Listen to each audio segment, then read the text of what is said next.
Look, I get it. Anti-Semitism, it's a heavy word. It feels like something out of a history book, right? Something we dealt with a long time ago. But here's the thing, history has a nasty habit of repeating itself, especially when we don't learn from it. Anti-Semitism, the prejudice and hatred directed at Jewish people, has been around for centuries. We're talking about conspiracy theories, discrimination, violence, all because of someone's religion or culture. And it's not just history. Anti-Semitism is alive and well, thriving even in our supposedly enlightened times. Why? Because understanding how this hatred festers is the first step to stopping it. Before we get into the nitty-gritty of anti-Semitism, we need to be clear about who we're talking about. The Jewish people are not some monolithic group that fits neatly into a box. They're diverse with a rich history, culture, and a range of beliefs and practices. Judaism is more than just a religion, it's an ethnicity, a culture, a shared history. It's about family, tradition, and values. To reduce Jewish identity to stereotypes or misconceptions is to miss the point entirely. This is where othering comes in. It's a tactic as old as time, create a them to contrast with us. This is how prejudice takes root. You can't understand a problem without understanding where it came from. Anti-Semitism didn't just appear out of thin air, it has roots in ancient prejudices and power dynamics. One early example, the Roman Empire. The Romans saw the Jewish people's refusal to abandon their beliefs as a threat. This led to tensions, rebellions, and ultimately the destruction of the Second Temple in Jerusalem in 70 CE. Early Christians sometimes portrayed Jews in a negative light in their texts. This wasn't widespread, but it planted seeds that would grow over time. The Middle Ages weren't exactly a picnic for anyone, but for Jewish communities in Europe it was often a nightmare. Anti-Semitism became deeply entrenched, fueled by religious intolerance, economic resentment, and plain old ignorance. Jews were often barred from owning land or joining guilds, forcing many into money lending. This, ironically, fed into the stereotype of Jews as greedy and obsessed with money. Then came the Black Death in the 14th century. This devastating plague wiped out a third of Europe's population. Rumors spread that Jews were poisoning wells, causing the plague. The accusations stuck, leading to mass killings and expulsions of Jewish communities. It's a classic case of finding someone to blame when times get tough. Section 5.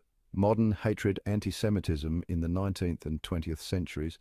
You'd think that by the 19th century, with the Enlightenment and all that talk of reason and progress, anti-Semitism would have faded away. Spoiler alert, it didn't. Instead, it evolved and adapted to the changing times, finding new ways to manifest itself in society. In fact, it got a toxic makeover for the modern world. The prejudices of the past were repackaged and presented in new, more insidious forms. This was the age of scientific racism, where bigots tried to dress up their hatred in the language of science. They claimed to have empirical evidence to support their biased views. Phrenology, the pseudoscience of judging people by skull shapes, was used to prove Jewish inferiority. This so-called science was nothing more than a tool for discrimination. Conspiracy theories about Jewish power and control became even more widespread and insidious. These theories painted Jews as the ultimate villains responsible for society's ills. One of the most infamous examples is the Dreyfus affair in late 19th century France. This scandal rocked the nation and exposed the deep-seated anti-Semitism within its institutions. Alfred Dreyfus, a Jewish army captain, was falsely accused of treason. His trial and conviction were a travesty of justice, driven by prejudice rather than facts. Despite evidence of his innocence, he was convicted, fueled by a wave of anti-Semitic hysteria. The Dreyfus affair remains a stark reminder of how dangerous and pervasive anti-Semitism can be, even in an age of supposed enlightenment. Section 6. The unimaginable horror, the Holocaust and its legacy. Okay, folks, this is where things get really heavy. The Holocaust, it's a word that should send chills down your spine.